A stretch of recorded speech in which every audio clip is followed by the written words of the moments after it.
Vamos olhar para os fósforos, estas pequenas maravilhas, este pequeno objeto que nos é conhecido no nosso dia-a-dia, mas que está exposto de uma forma diferente aqui no Museu do Quartzo, em Viseu, nesta exposição temporária que está disponível até ao final do ano, Fósforos, as Pequenas Maravilhas. Com a ajuda do técnico André Lopes, aqui do Museu do Quartzo, olhamos para o surgimento das caixas de fósforos como um símbolo de mensagem, uma forma de passar alguma mensagem ou ideia nesta época.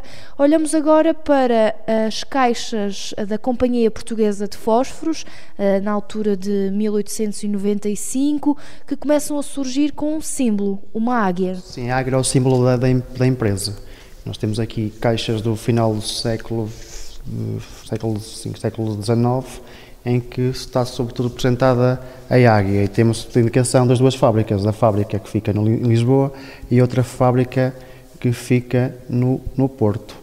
E temos aqui uma das caixas mais antigas, que é a águia, que é o símbolo, a águia número 3. Com um símbolo de uma águia ao centro, dentro de uma bola branca, que diz a Sociedade Nacional de Fósforos, como André Lopes dizia, águia número 3, aqui uma das caixas mais antigas, caixas de fósforos mais antigas desta exposição, mas depois, ao longo da história, começamos a ver aqui outra figura a ser destaque em caixas de fósforos, que é a figura masculina. Sim, nos finais do século homem, as caixas de fósforos tinham sobretudo representado a figura masculina, que naquela altura o homem era o centro da sociedade, em que associado ao homem também temos pequenas frases humoríficas, em que temos aqui a imagem de um padre, onde temos eles depois preparado, é um petisco. Também as caixas também serviam para algumas críticas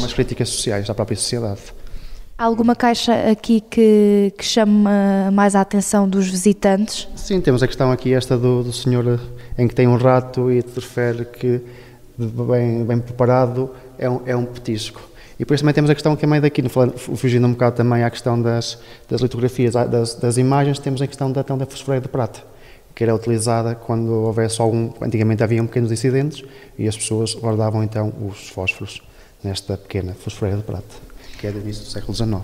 Há aqui muitas referências à Igreja, mas também há aqui parte de História de Portugal. Por exemplo, há aqui uma caixa de fósforos com a imagem de Dom Sancho I, o povoador, mas também aqui, por exemplo, uma mulher e um homem que parecem estar a ter um género de uma briga. Isto seria também uma crítica social destes tempos de Portugal? Sim, estamos numa fase do fontismo, estamos no fim do fontismo. Foi uma época de degeneração económica e estávamos numa época de crise em que o país foi endividado e a própria companhia aproveitou as caixas para fazer também uma satírica social naquela altura. E temos aqui algumas figuras também históricas de Portugal, como falou Dom Sancho, o povoador. Temos também uma crítica também aqui à própria Igreja.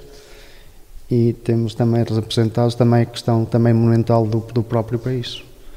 E no século avançando no tempo, no século XX, os primórdios do século XX, estas caixas mudam e de uma figura masculina começamos a ver mulheres pintadas nestas caixas de fósforos. Sim, no início do século XX, Portugal também altera o nosso regime político, passamos também para a Primeira República, em que as caixas começam a dar destaque sobretudo às mulheres, à figura feminina.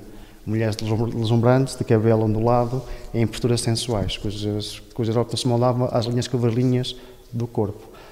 E nessa altura também surge a questão da fotografia, também foi um passo importante para as mulheres também começarem a figurar também nas caixas de fósforos, e a partir da Primeira República as mulheres também tiveram o direito ao voto, apesar de forma ainda um pouco limitada.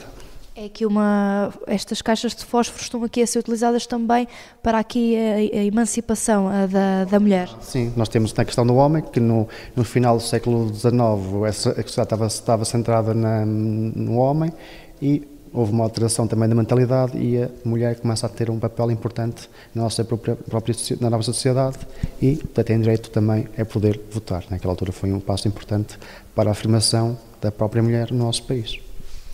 E continuando nesta linha de tempo, chegamos aqui ao fim do monopólio desta Companhia Portuguesa dos Fósforos, um ano importante, 1925, para este setor fosforeiro português. Nesta exposição aqui dedicada aos fósforos, qual é a importância desta queda, deste monopólio? Esta queda, em 1925, a Companhia Portuguesa de Fósforos perde o monopólio e surgem outras empresas no Porto, como a Sociedade Nacional dos Fósforos, como a Continental, a Fábrica Continental, a Fosforeira Portuguesa e a Companhia Lusitânia.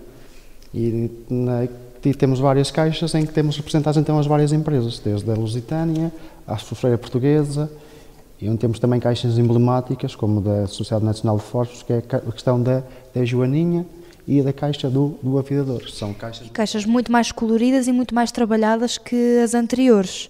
Há aqui, por exemplo, essa caixa do Aviador pintada a azul, com o símbolo de uma asa dourada. Há algumas também muito nas cores amarelo, vermelho. São pequenas caixas, como dizias, André, que representam outras companhias que estavam a surgir neste setor. Sim, outras empresas surgiram no Porto e com elas também surgiu também a maior criatividade, que nós estávamos só ligadas à Companhia Portuguesa de Fósforos. Com o surgimento de outras empresas, os designers começaram também a investir também no próprio design da caixa, porque era um objeto que era utilizado por muitas pessoas naquela altura. A evolução histórica destas caixas dos fósforos que eram usadas aqui, como vemos neste episódio, para deixar várias mensagens e críticas sociais ao longo da história, nesta exposição temporária Os Fósforos, as pequenas maravilhas, aqui no Museu do Quartzo, disponível até ao final do ano. Foi o episódio da Nossa Cultura aqui na Rádio Observador.